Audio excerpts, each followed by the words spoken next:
What's up, guys? Back again with another episode of your favorite Jiu-Jitsu podcast, A Fistful of Collars. Once again, as always, Howell Teague, Reed Connell, and Will Safford here to break down best in Jiu-Jitsu, have a little chat about what's going on in the world, and just generally mat chat, right? One of my favorite things about Jiu-Jitsu, I don't know about you, training and stuff, but like the mat chat thing, that's kind of one of the best parts of it, right? Oh, absolutely. That's the best part, right? I'm a big no talker, to be honest. I'm a big no talker during jiu-jitsu, during drilling, you know, I don't like to talk. Shut your mouth and train. Exactly. Right? I don't talk. We save it for afterwards. Save it for the podcast, okay? We don't talk now. You know, one of the number one things I hear from people who comment to me about this podcast is that they're like, man, you guys just talk like regular guys talking about jiu-jitsu.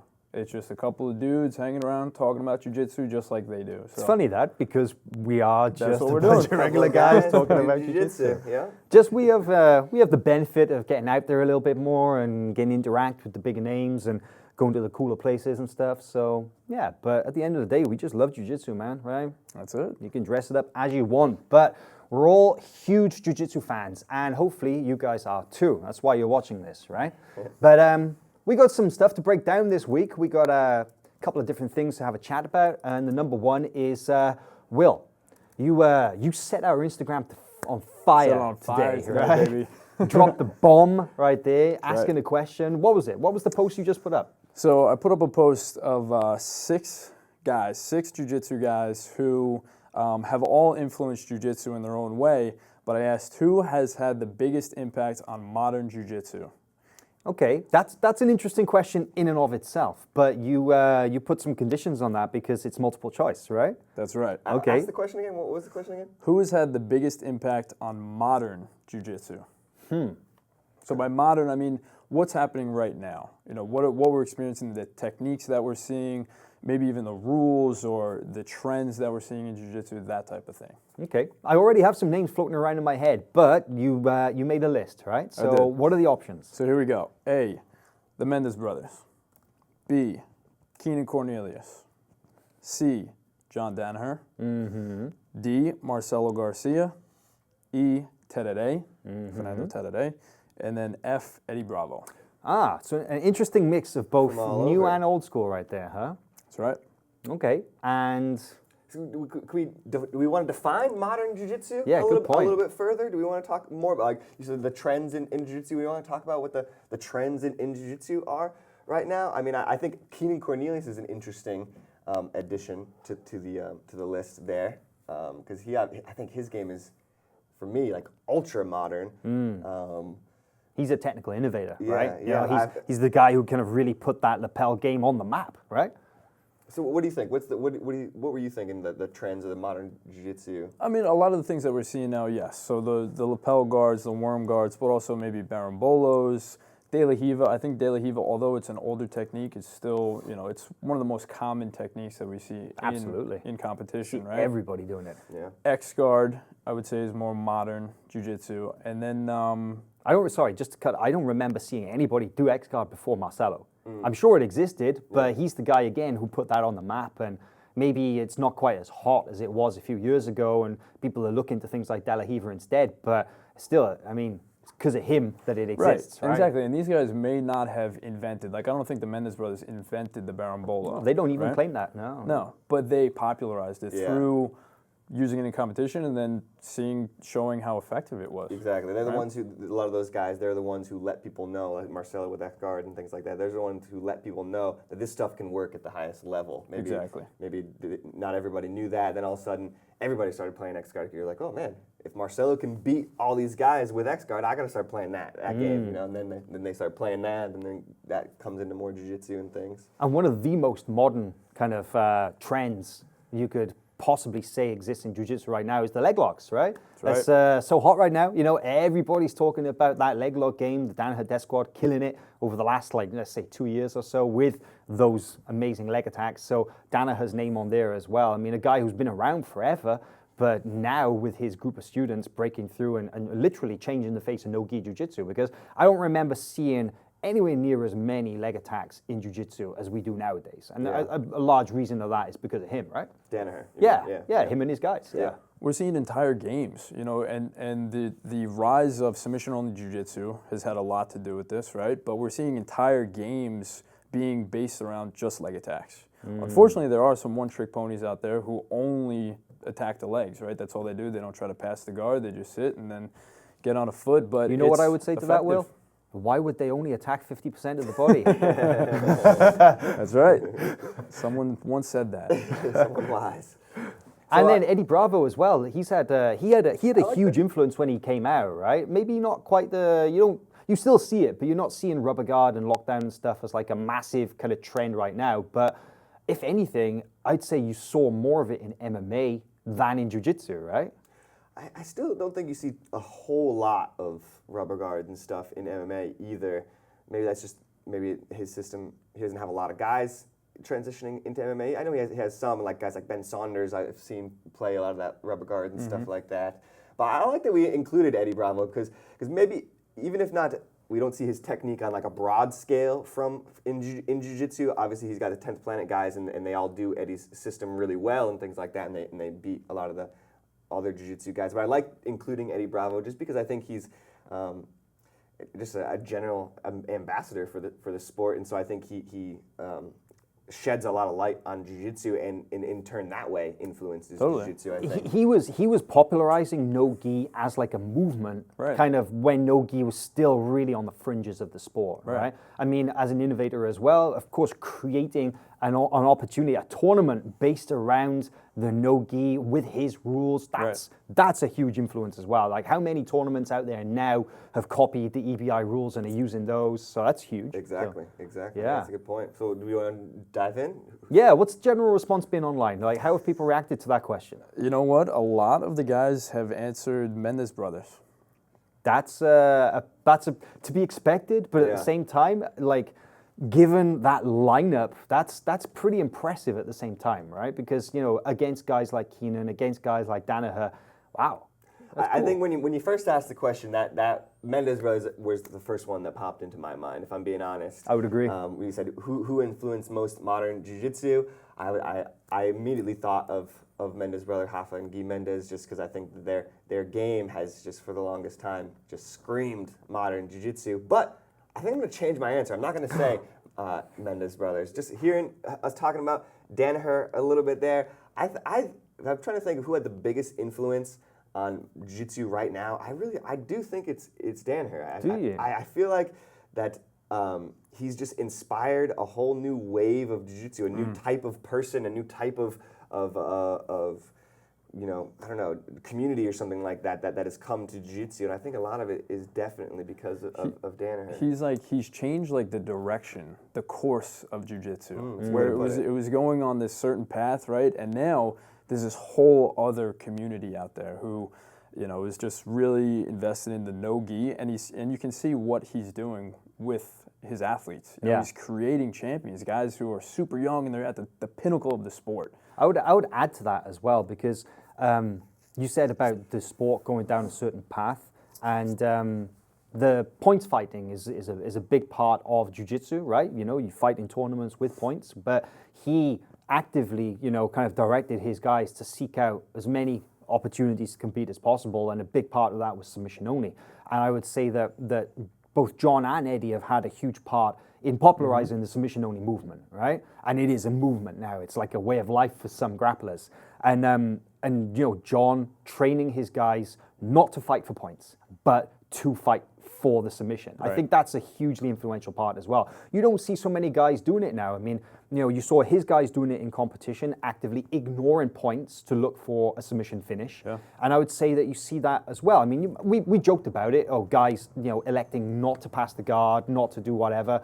But hey, if you can drop back in a leg and if you can submit the guy, then why bother? So somebody's foot. Yeah. Right. That's a big kind of shift in the direction of Jiu-Jitsu. You got to give that. And add one more thing to Danaher as well. His outreach with the community via his social media posts just took off, right? Yeah.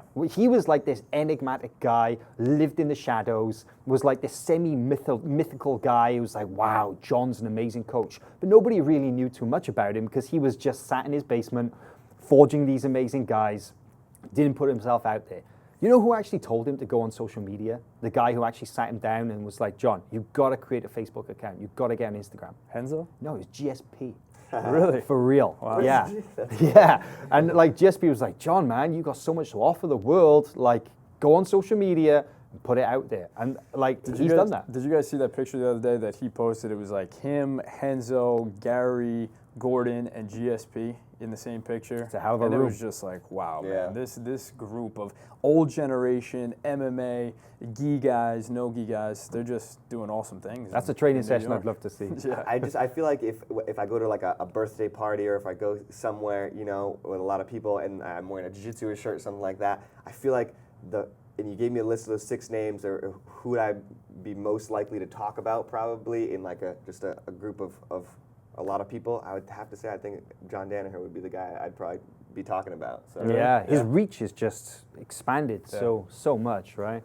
But you know, the influence is such a broad kind of descriptor of what these guys do, right? Because you know, Mendes brothers, technically, yes, massively influential, you know, like establishing the berimbolo as like a go-to position for a whole generation of competitors, but massively influential as well in branding and marketing. True. Right? That's I completely mean, true. like, even Guy Mendes said it when we were at the gym one day, right? We went there to do some filming, and he's like, man, it's like, you know, they're actually proud about the fact that after they opened AOJ, now, like, everybody has white gyms in Jiu-Jitsu. They've changed the aesthetic, absolutely. Yeah, it used to be kind of grimy, kind of grungy, and now it's like all clean and stuff. Aesthetic is really modern. That's a huge influence. And also, I would kind of add to that, though, their work in developing athletes at a very, very young age and molding them into professional competitors, just like they did, right? They went on a certain kind of developmental path from like their teenage years, and they're getting these prospects and doing the same thing, but offering jiu-jitsu as a legit profession, as opposed to just like a lifestyle or a side gig, or, you know, you don't have to go to college and become a lawyer and, you know, as a fallback plan, you can go all in on jiu-jitsu. That's hugely influential as well. For a time, I feel like jiu-jitsu was kind of blended into the MMA aesthetic, right? Where it's not, you know, MMA is MMA and jiu-jitsu. As a community, jiu-jitsu is jiu-jitsu. Yeah. And I think the Mendes brothers did a great job of building that aesthetic and separating it. And now you're seeing a very clean, as you're saying, professional look. And they're building young men into jiu-jitsu ambassadors. Men and women.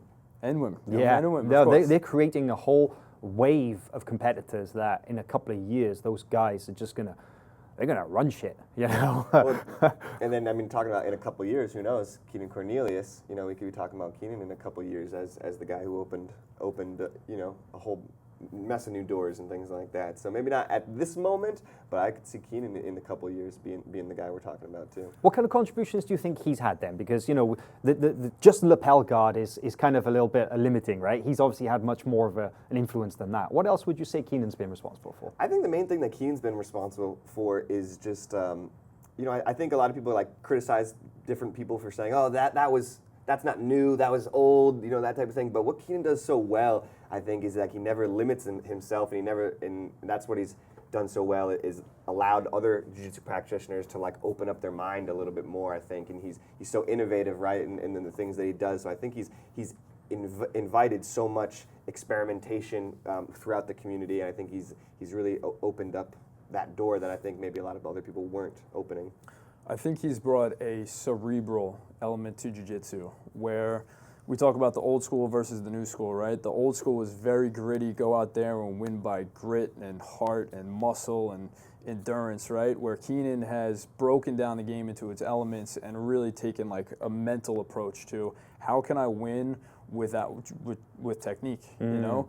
He's put on a lot of muscle lately. He's been in the gym, but formerly he was not clearly as athletic or as strong as some of his opponents, but submitting them. Yeah. You know, so I think he's brought that, plus the rise in American Jiu-Jitsu. I think he was one of the first people who was really like competitive American guy who inspired a lot of people. He's a poster boy, right? Absolutely. boy. Came through as that brown belt, winning the Grand Slam, double Grand Slam, I think it was, right? As a brown belt. He was like the poster boy for American Jiu-Jitsu. It's just, it's a different animal at black belt, I guess. You know, he's one of many really world-class black belts at the that kind of the, representing the US. But absolutely, when you think of top American grapplers, he's right there at the, at the list, even if he doesn't have the World Championship medal to prove it. You know what I mean? It's like. So are you going with the Mendes brothers? That's a really tough one. I mean, we've totally glossed over Terere. Terere is my choice. We've only had Dibs. Don't pick him out. And we only touched on Marcelo. I mean, Marcelo for me, two reasons that he was massively influential was, number one, was for a while, everybody seemed to be playing Marcelo's game. And everybody, regardless of whether they were with his team or not. And I think a huge reason for that is because he was the first guy, let's not forget, he was the first guy to create a training website where you could go online, subscribe every month, and you could learn his techniques as if you were sat there in his class, daily class. And that didn't exist. He was the first guy to do that in Jiu-Jitsu. And there were like grapplers all around the world who maybe didn't have access to world-class, instruction. They didn't have access to anybody. Some of these guys, I use Darragh O'Connell as a perfect example from Ireland. The guy was on his own since he was a blue belt, given the keys to a gym and had to run a team by himself and self-taught himself, but obviously had access to guys periodically. But a large part of his development was via MG in Action, and he basically created a game that was in many ways identical to Marcelo's. Why? Because it freaking works. And Marcelo proved that at the highest level. And I think that's dropped off a little bit in recent years because Marcelo became less active on the competition scene, and maybe he gets a little bit forgetting about when thrown the sort of the ring, with all these amazing names. But you can't take that away from him. His technical influence was huge, not just because he was an amazing guy himself and people wanted to emulate that, but because he was the first to make it accessible as well. So when you think about like X guard and single leg X, right? That's what I automatically think when I think Marcelo Garcia, right? And it's also known as Ashigurami, right? So now it's playing into so the first time John Danaher was talking about Ashigurami, I'm like, man, what is this move? And then I figured out it's also single leg X. I'm like, oh, I know that from Marcelo. Yeah. So, and we see single leg X all the time at the highest level. That's a popular one too. Yeah, actually, that's one of the things that we identified recently as kind of like a trending position, right? We every year after all the major tournaments, and actually, during the season as well, after every major tournament, we kind of sit down and we chat, and we're kind of like, man, I saw a lot of this time, saw a lot of that, and every tournament something kind of catches our eye. And I think the last couple of tournaments we mentioned that single leg X seems to be a very, very common position we've seen people ending up in, right? So. All six of those names, though, really, really good names, and all six of them, I think, are responsible with bringing a wave of people, a wave of a part of the community to Jiu-Jitsu, a different part of the community, right? And different eras as well. Yeah. Because Terere was one of the first, right, on that list. He was one of the first. And I'm sure a lot of those guys were inspired by Terere too. Well, so why do you pick Terere? Because you haven't. We haven't explored that yet, but why is he your pick? Because I think he has influenced most of those guys. Yeah. His game, I don't know if he invented it, but if you watch some of his older videos, you can see him doing the leg drag, right? And that's what the Mendes brothers, like the leg drag, the Berimbola de la Hiva, that was their thing.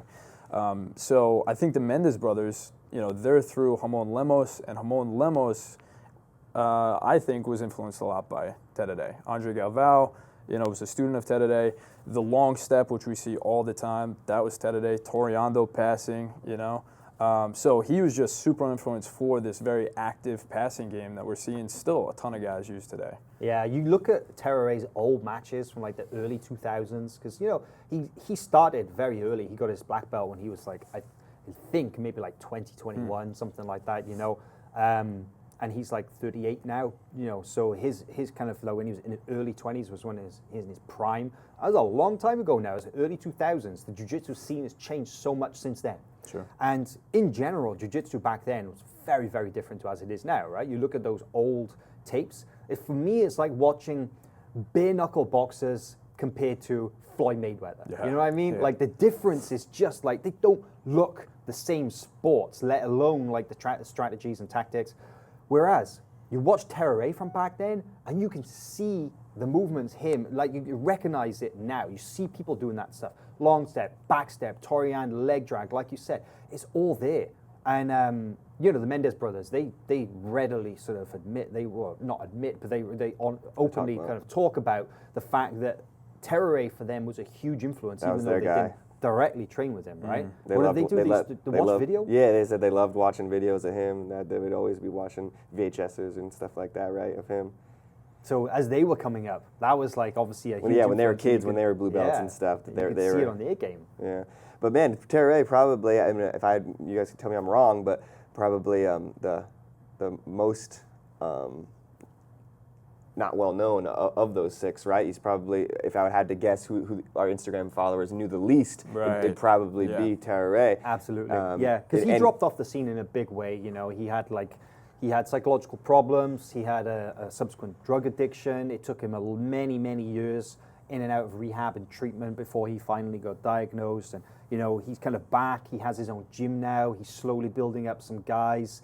You know, he's just living his jiu-jitsu life, you know, as a coach, traveling the world doing seminars. Very occasionally might take a match here or there, but every couple of years. But, you know, focusing on his health first. And it's a shame because for me, he could have been one of the all-time greatest. Like, that guy was just an example of a complete jiu-jitsu fighter. You know, a guy could do it all. And I would have loved to have seen him, you know, just go on and become like a legend in the history books, not just have that flash and then disappear off the scene after a few years. It was a huge shame. Yeah, like I said, the way the Mendes brothers talk about him, and really, I mean, a lot of these old school guys, they all reference Terre as a massive inspiration in their game and in getting into jiu-jitsu. But probably the least well known there. I'd be surprised. I wonder how many people voted for him on there. Yeah, right. But, guys, we want to know. Get over to Instagram, check out the post, and if you want to comment who and then also why you chose them, that would be cool. We want to hear why you think that person that you chose is the most influential. Absolutely. So, moving on. Will, you just got back. You missed the podcast. You were out on the road. Where were you, man? It was tough, man. I was in Ibiza. Ooh. I was in Ibiza. struggling. And I think they actually call it Ibiza. Ibiza. Ibiza, Yes, yeah. that's the proper way to say it. European way of That's how saying they call it. That's- yeah, when that's- they say it. yeah. And they're there. Yep. Okay. Yep, and Barcelona, and that's how they pronounce things over there. So I can't get behind that one. I just Really? sounds I just weird, call it man. Ibiza, you know. They They really call it do. Barcelona. Yeah, they really do. Yeah. Yeah. Like chorizo sausage is chorizo and all that. I know it's Yeah. weird, right? Okay. Yeah. That's like true Spanish. Gotcha. Catalan. language. Catalan. Right. Anyway, What were you Ibiza. doing there? Ibiza. Right, so I was with, I was at private BJJ camps, which is run by Augusto Frota, who is a black belt. He's out of Zurich. He did some time. He trained MMA. He's under Rodrigo or Nogueira. Yes. Rodrigo Nogueira. Minotauro. Right. And he's got a really interesting concept because we've got these camps. We see a lot of these camps rising. The Gracies have a camp, and Chase, our comrade, is over in another camp this week. But his camp, private BJJ camps, is really is meant to be exclusive, right? So it is pricey, but they do choose the best locations around the world, and they bring in some of the top level guys. So, Like who? for example, this one was Buchecha, Adolfo Heard of Vieira, Heard of them? and Felipe Pena. Not a bad lineup. Leandro Lowe was scheduled to come, but he hurt his shoulder at Worlds, so yeah. he's on the mend. in So Brazil. this exclusive jiu-jitsu camp was like one of those kind of residential things where you get multiple days training and teaching and learning from these guys? Exactly. So Right. you would think like a traditional camp is almost like 4 or 5 days a week of seminars, right? Where you're going and someone's teaching you their game. Yeah. This was a very small group, you know, almost 10 guys or less. And it's really, the reason why it's called private BJJ camp is because it's like private lessons. Wow. So you go there with your questions and you ask the guys, hey, how can you help me out of this situation? I'm running into this a lot. And it's just completely hands-on. They come over to you and they're teaching you. What's really cool is that, so for example, Buchecha will say, you know, I'm having trouble with the knee shield. And then Buchecha will show you his favorite technique of the knee shield, how to handle it, whatever. You'll go drill it, and then Felipe Pena will show you his favorite technique for the knee shield. So you're learning multiple ways to handle the same situation from the best guys on the planet. Literally, yeah. The best guys. Wow, that is incredible. What an amazing access you have right there. And Ibiza, well known as like a hedonistic party island right there in the Mediterranean. Yeah, let's get to it. I imagine the lifestyle element must be pretty cool. It was a good time. We had a great time. But I will have you know that Ibiza is huge. I didn't know this. Ibiza, there's a mountain range on the island of Ibiza. Yeah. And there's just a very small portion of the island is where the partying goes down. There's actually a lot of culture. There's a lot of history. We didn't see any of that, though. We didn't go to any museums or anything, but soaked it up, huh? We soaked it up. The island, we got into the culture big time there. This sounds fun. It sounds a lot of fun. And like you said, Chase is right now. He's in Amsterdam for the Royal Jiu-Jitsu camp, which is slightly different, more of the traditional vibe. It's a week-long camp in a gym in Amsterdam, and there's the list of instructors for that camp is incredible. You've got Adam Wardzinski, Nicholas Maragali, Lucas Leitch, Jackson Souza. There you go, man. Just throwing out there, Tarek Hopstock, tons of guys, all in.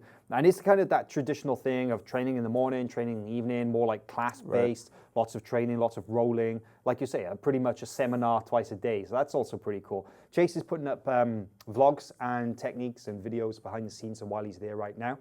Make sure you go to FloGrappling.com and check those out.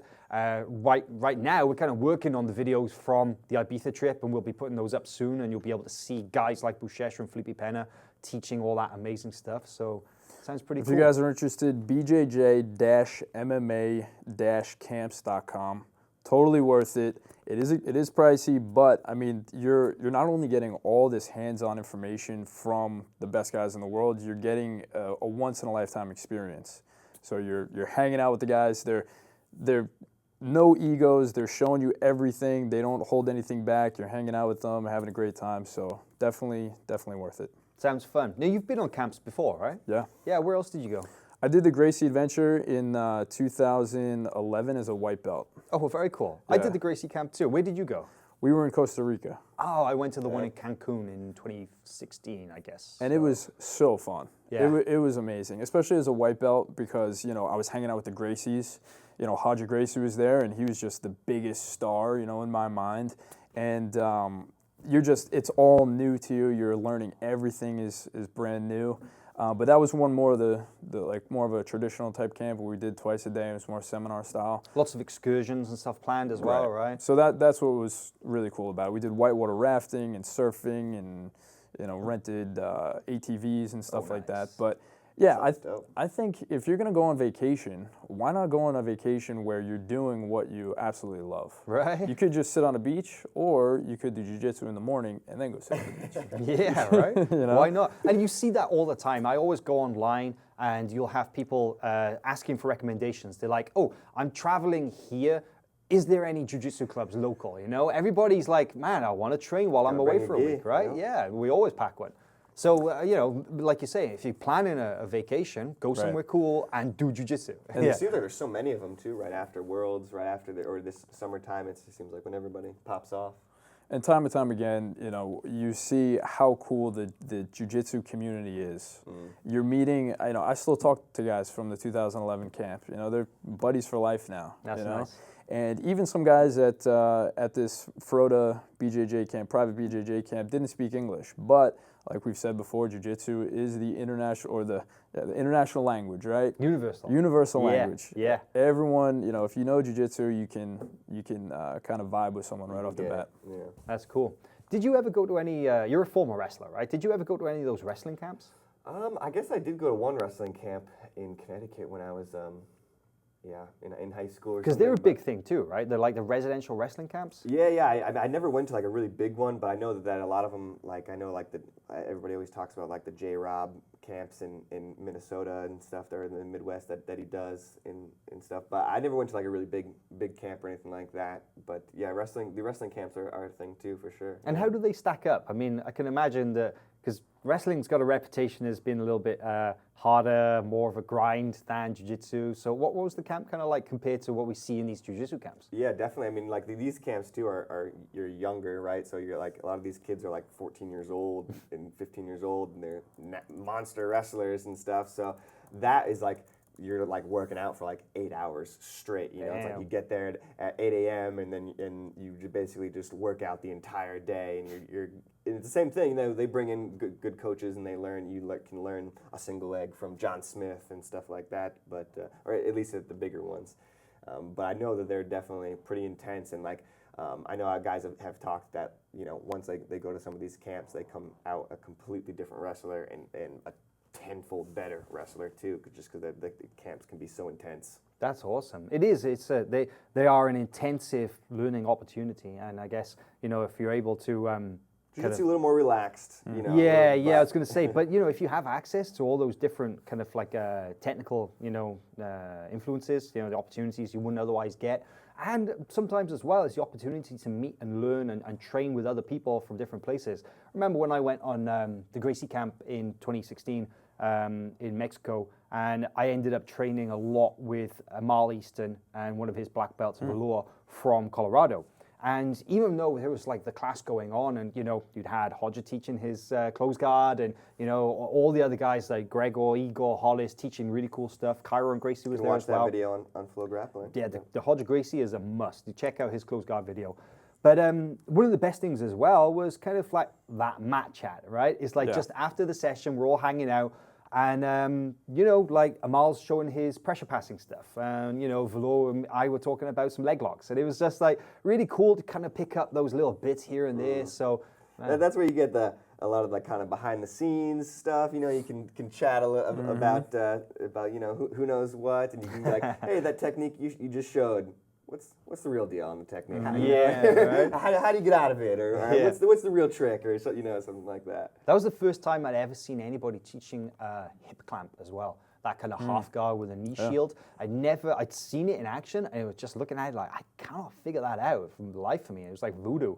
And then I actually saw somebody kind of breaking it down, and I was like, well, still looks really tough, but at least I kind of have an idea of what it is now. So. Right. That was fun. You're always going to come away with something from the camp that you can immediately apply to your game and probably remember for the rest of your time. Hopefully. Guys, I want to do a little new segment for the podcast. We're introducing new features every time, and one thing I'd like to do is around the table, okay? And I'm just going to throw a particular topic out there, and I want to know your favorite, the one that you look up to the most, your pinnacle of your best example of guard passers. Will, why don't you kick us off?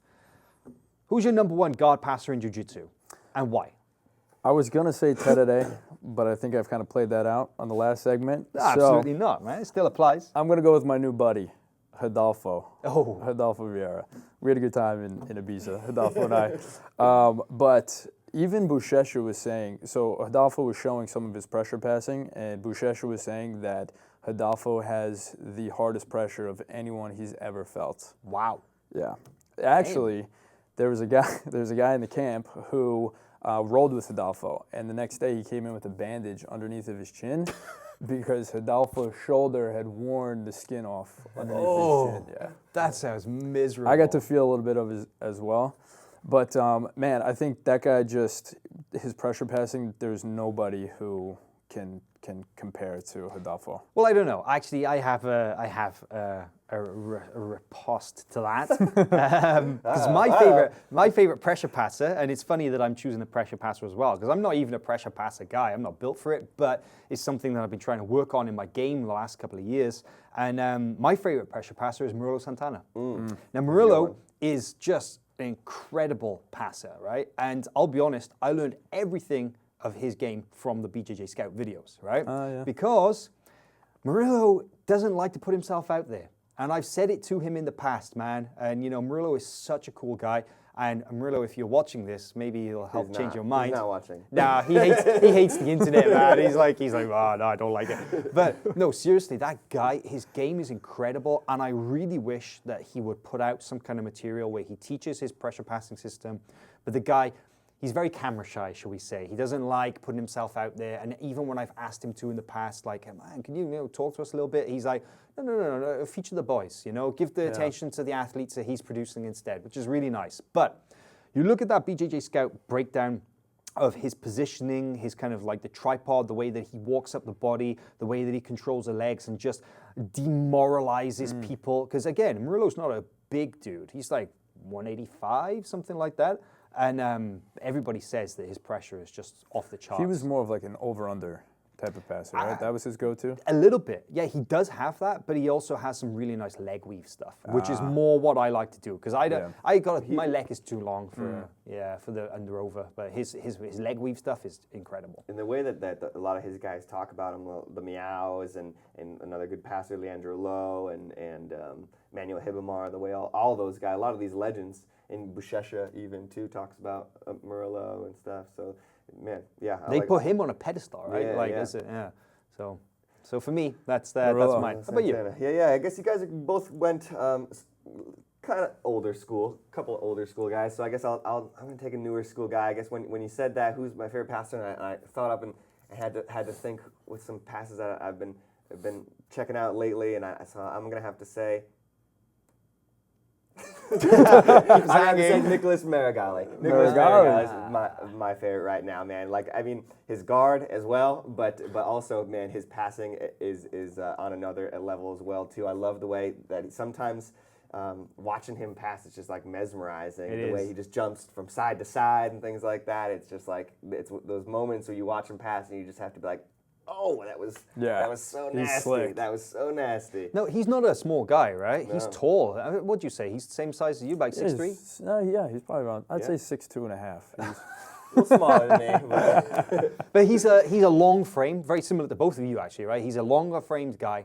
And the one thing that amazes me is that, you give him that space and he's on the outside and he's just so good, right? It's like he doesn't let people tie him up in the guard, man. He breaks and he passes at range. Yeah, right? He doesn't stop either. Yeah, he's so like relentless. You think you're going to recover the guard, throwing the leg over, and his lateral movement is just insane. One thing I really, really like that he does, and I even said, one of my friends, Christian from Sweden, he's actually at the Royal Jiu-Jitsu camp right now. Oh. And we were chatting away and he's kind of like, man, are you guys coming? And I'm like, well, Chase got that pleasure. But he's saying he's super excited to learn from Marigali at the camp this week. And I was like, okay, have to ask him about two things. Number one, ask him about his lasso guard, all right? Of course, because his lasso is just incredible. And I was saying, if you get a chance, ask him about what he does when people try to footlock him. Remember we saw him doing this at Brasileiros? So guys will try and tie him up, right? Because they don't want him to have that space to pass. And they'll try and throw up like a 50-50. And what he does is he kicks his leg over to like the other side so that the guys have both their feet come on that way, but he's not in 50-50 anymore. He's like stood with his leg on the far hip, right? So it's almost like a footlock position. And you'd think, oh man, he's gonna get footlock from there. He just blasts through it. He doesn't try to take his leg out from the footlock. He doesn't like worry about the guy. He doesn't like go around to the back with his foot still in place or anything.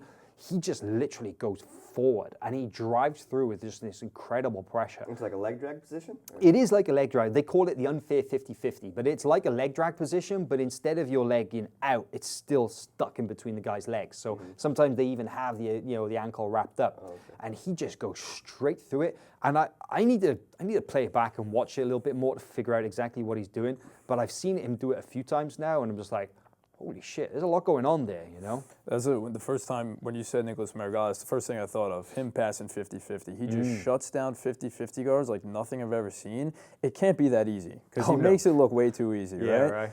But especially, like, I don't like watching 50-50 battles, so he's like the hero, He's like, it's right out of that 50-50.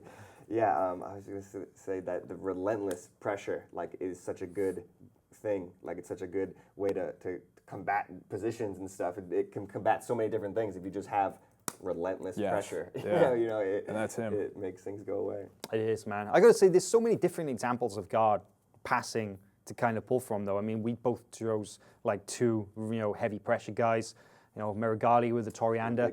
But there's so many different ways to pass the guard, and it's difficult to point to one guy is an example of all of that, right? Jameel Hill, another underrated passer. You think so? I think so. Yeah, How so? Well, I'll be honest. I see Jameel as a he's guard guy, more right? of a guard player Yeah. for sure, definitely. But he's another guy who is athletic and can jump over guys' guards and stuff like that, back and forth and stuff. So he doesn't do it a lot because he is more of a guard player and stuff. But when you see Jameel pass the guard, he's got some crazy passes. That's interesting. I don't know, would you say Andre Galvao kind of had that, he had some flashy outside passes, but then also was a really good pressure guy? Well, I mean, when he was a little bit younger, because Andre's been around a long time now, and the miles are kind of build him up on the clock. So it's natural people will change their game with age as the body changes. But back in the day, he was one of the best examples of those super dynamic, acrobatic kind of guard passes, flipping over guards, that kind of stuff. Yeah. As were maybe some of the other guys from that generation, and Terrore was another good example. But even guys like Leo Vieira, you think about him, he would literally cartwheel over. He had that great thing where he would basically double leg a guy from top. He'd wrap the legs up and then he'd flip into the bridge. So there was a lot of that kind of style, but you don't really see people doing that anymore, huh? Now you're seeing everyone do this jumping guard pass. When the guy goes to pull guard, they jump right over the legs. This is like super. Erberth does it. Lucas Hulk does it all the time. And this is that kind of like what it was like anticipating the guard pull. Exactly. Yeah. I feel like you really gotta commit to it. You gotta sacrifice. It's a hard pass to do, off of that. Guy gets grips and he's sitting guard, but those guys fling themselves usually, like Erberth does. I remember he mounted Felipe Pena at World Pro. Yes, he did, yeah. With it.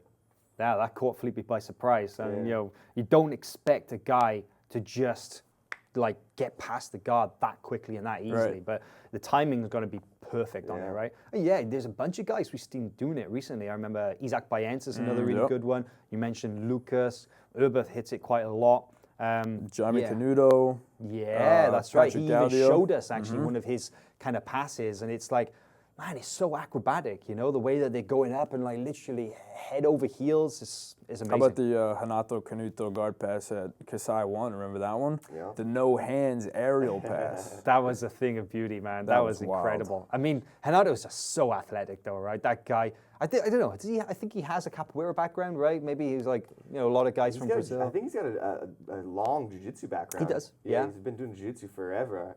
His dad's a black belt, his right? Dad's black belt. Yeah. But I think a little bit of capoeira mixed in there. As is, man, this is a guy who I had no idea he was as athletic as he is. Lucas Lepri. That guy is a phenomenal athlete. Yeah, definitely. There was a video clip of him doing capoeira, actually. He's kicking around. I think we even put it on FloGrappling once when we had an article up about kind of movement in Jiu-Jitsu, because the whole movement culture. We did a video with Cobrinha, his capoeira workout, right? And there's a bunch of them who are kind of known for being quite athletic. But I never realized until I saw a video of Lucas actually playing a little bit of capoeira in his gym. The guy's doing aerial cartwheels. The guy's spinning on his head, one hand upside down. It's like, holy crap. No wonder your body control is so amazing when it comes to jiu-jitsu. Well, we just did a breakdown of his performance in the final against Renato Canuto, another awesome passer. And Renato was going for that sacrifice kind of what do you call that? It's sumigaishi. Yeah, it's the judo thing. It's like a hook. It's like a hook sweep from standing, right? Where you sit back and you throw the guy over. And he did it twice to him. He put his hand down and cartwheeled over the pass both times. He's really good at it too. I'm pretty sure he hit that on Gary Tonin at the Kasai Pro. That sumigaishi there. Really? He goes to that. I know when guys try to single leg him. So I know he's definitely good at that. It's a go-to, but. Lepri, like you said, he was able to counter it multiple times. Knew exactly how to counter it. It was really good. Incredible. He's 33, right? Yeah. Putting us masters to shame. Not bad. Man, this is the thing. These masters nowadays, Masters World's coming up in August, right? That's right. Actually, yeah. Like the level of the competitors at Masters Worlds is just getting. Lepri, he beat Edwin in the finals in 2016. Satoshi in 2017. And Hanuto, he's just constantly battling back these young, new upcomers. That's right. He fought Jan Picapau, he fought Espin, all these young, hungry black belts. He constantly keeps beating them back. Yeah, Lepri's a machine. Pound for pound, he's got to be up there as one of the best, right? Because the guy's absolutely. a lightweight as well, you know? Yeah. The lightweights don't get as much love as some of the heavier weights, the absolute champions and stuff like that. But definitely, Lepri, he's one. And he's a guy who's got the complete game. He's also got a guard as well. I know we're talking about passing, but he is one of those guys. And he's a good wrestler too. He's known, like, you know, Andre Galvao might be known more for his passing, right? But Lucas Lepri does it all. There's a good point about his wrestling. We saw at ADCC his match with JT. Basically, it was a wrestling match, right? Yeah. And you know, JT's got the pedigree. You know, he actually wrestled, right? And then, you know, that was like a straight up wrestling match that JT managed to get his back, and you know, he freaking worked for it as well, huh? And incredible that, you know, Lucas can get to that higher level. Just an all round freak athlete. Yeah, monster. Anyway, enough about that. So. Man, it's like it's getting to that time again when it's time to move on a little bit. But what do you think? Sweep or submit? Shall we do another one? Let's do it. Let's do it. Nice. Sweep them or let's submit them, as they say. Just to recap what sweep and submit is. Sweep and submit is when we throw a couple of just general jiu-jitsu things out there, and we either sweep, meaning get it out of here, or we submit, saying yes, we support. So. We talked a lot about no-gi earlier with guys like Marcel, guys like Eddie Bravo, guys like Danaher and stuff. Why not talk about no-gi things in Jiu-Jitsu, okay? Number one, no-gi things. Sweep or submit, rash guards. Under your gi, over, you know, instead of a gi, training no-gi, what do you prefer? Cotton, sweep or submit, rash guards? Rash guards, submit when it's no-gi. I think rash guards can be awesome. You can get some really cool designs on there. You know, I've seen some awesome rash guards, but under the gi, sweep. I hate wearing a rash guard under the gi. Huh. Yeah. I hate wearing a rash guard in general, actually. So I'm gonna sweep the whole thing. Yeah. I got ADCC rules, no shirt. That's how I get down. Glistening upper body to yeah. Okay. Danaher would be losing it right now if he heard that. Yeah. Right. I'm going to have to submit on rash guards. I'm a rash guard fan. I do like to wear them under the gi, like, you know, and I definitely think if you're going to train no gi, you don't want a baggy cotton t-shirt when you're training no gi, so it's got to be a rash guard. However, I'm not a fan of the crazy ones. Sweep those out of here. I don't like those crazy flames, unicorns. Like yeah, exactly. Like flying unicorns. Sweep those right out of here. Yeah. Jiu-Jitsu fashion, or a little bit. I'm gonna submit that or sweep that kind of altogether. So. Well, that you kind of anticipated my next one because spats, sweep or submit. Yeah, sweep. You never catch me in a pair of spats, no matter what. Sweep, sweep. I don't know, some guys can pull them off, you know. Definitely if you're going to wear spats, please wear the shorts over the spats. We got too many guys out there just calling them spats, but they're tight. What are spats actually like for? Why do people wear spats? Let's be honest, they're yoga pants, right? like yoga pants for dudes, man. They help you with triangles, or they help you with, like, why do people? I think they give you just a little bit more friction, right? But there's this idea that the compression helps with like circulation too, so that can help with recovery. Does it help maybe it's like anti-ringworm or something. I don't know. That too. Yeah, you do have that extra more hygienic extra layer. But then you're just like wearing a sleeve of sweat, basically, right? Precisely. Yeah. So yeah. I'm not sure how that's gonna be. I'm sweeping spats out of here as well. Number one, I don't like seeing your junk, you know, and spats, they are not the most flattering. They show everything. And to be honest, not that many people can pull them off. Right. And the majority of people who wear them shouldn't be. Right. And you know, even worse than spats is the rash guard and spats combo. Do you guys realize you look like a gimp? Yeah, that all-in-one spats and rash guard body condom that you've got on. It's like, dude, really? Like, out of layers, come on. Like, how about the Mendes brothers wearing the spats underneath the gi pants? Yeah. They're always doing that. No, right? Underneath the gi pants? Underneath the gi pants, yeah. I know all some guys the time. who do that too. I don't get that. Yeah. There's got to be underneath performance. The Bermudas, underneath the shorts, I get that, but underneath the... There's got to be performance. Maybe these guys know something we don't. Maybe I don't understand it. Maybe some of these guys... We need help. Educate us. Me. Send us some spats. We'll try them out. Okay, no-gi things. The leg lock game, right? It's not really so common in gi jiu-jitsu, right? But the leg lock game is very much a no-gi thing. Sweep submit. Man, this one's really tough. And I just started getting into the leg lock game and studying it more so, and it's really super interesting. And, the things that Danaher is doing and Craig Jones, I have both their DVDs, and I think it's really, really interesting. But from a view standpoint, I hate watching it. I don't like watching it, especially when both guys go immediately to the, like the double guard pull and just start doing the leg attack game. That's kind of boring to me. So I am going to sweep. Very interesting. Reed. I like it. I'm gonna submit. I'm gonna take it. I like the leg game. Sometimes it can get boring, just like any other match, I think. But I'll take a tap's a tap. It is indeed. I am going to. It's a tough one, man. I'm torn when it comes to leg fighting. I'm really torn. I think I'm going to submit it for no-gi because, it is huge. But I'm definitely going to sweep it out. We're talking about no-gi we are, but I'm going to sweep it out of kind of general spectator stuff. Because, I agree. Like, as a grappler, I don't mind playing the leg lock game.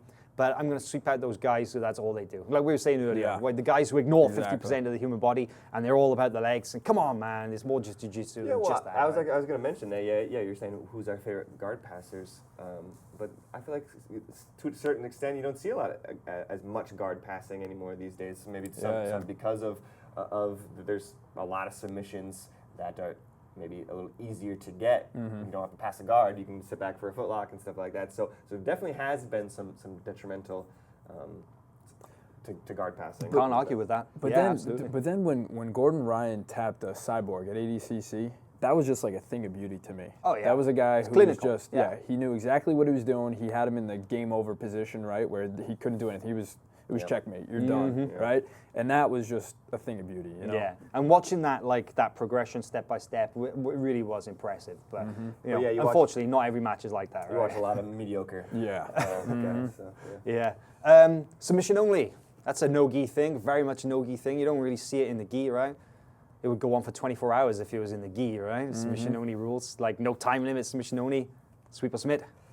I love submission only, to be honest, man. I like it. I'm gonna take it. It reminds me of like some old school Jean-Claude Van Damme movies. To the death. Yeah, it reminds me of like The Quest or something like that, where two guys go in and one guy leaves. It harkens to the Jean-Claude Van Damme fan in me, I guess. All right. JCVD. I am going to sweep. Yeah, I think it actually. It prevents guys from trying to get to an advantageous position, And I think a lot of times when you're playing with the points game, you're playing smarter, right? You're less likely to open yourself up to certain things, and I think it's just more exciting. Like I think when you get to an advantageous position in jiu-jitsu, it should be worth something, right? And I don't think we see all that many submissions on submission only. And if you're down on points, you have to hustle to get points. You have to hustle to pass the guard or put yourself in a bad position. That's true. It opens things up a lot more. For sure. Submission only, especially if there's overtime rounds, you can just ride it out, right?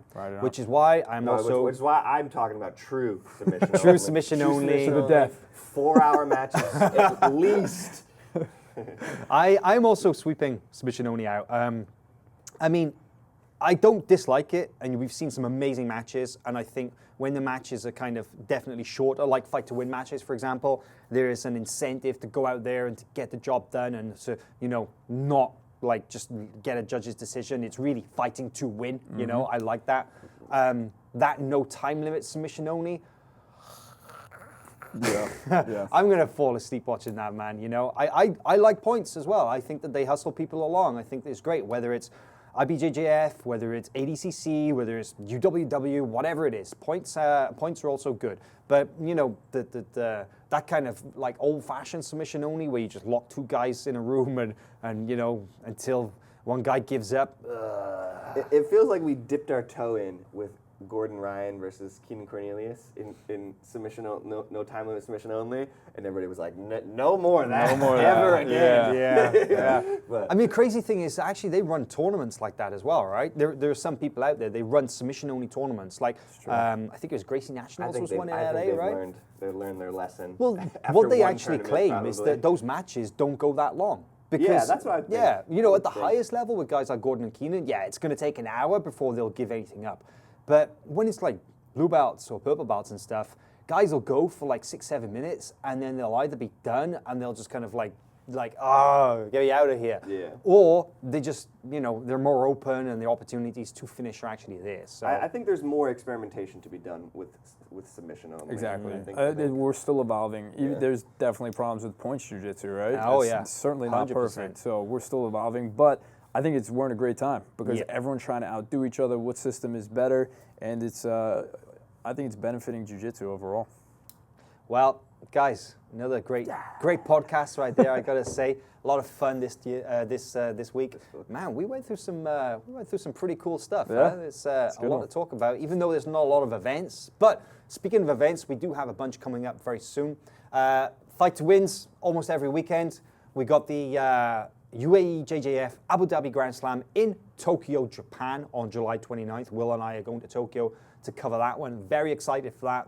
The names have started to appear on the list of signups, and it's looking pretty good, huh? Oh, yeah. We got some good names on there. Yeah. Hudson Mateus, Keenan Duarte, Bianca Basilio, Nachieli Jesus, Gabriela Pisana, who just recently got a brown belt after winning the double Grand Slam as a purple belt, is in for the Tokyo Grand Slam. And she's fighting in the combined brown and black belt division. Now, that's a big jump up because she's in the same division as Nachieli, who's a two-time black belt world champion. Wow.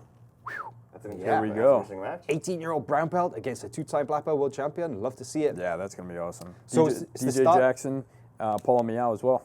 Wow. Yeah. Non-stop. So there you go. You're going to have a ton of guys. And of course, this is the start of the 2018-2019 UAE JJF season, the first in the Grand Slam Tour, heading up in Tokyo. So that's going to be a lot of fun. And yeah, just tons of jiu-jitsu on FloGrappling.com. You know where to check it out. See you again.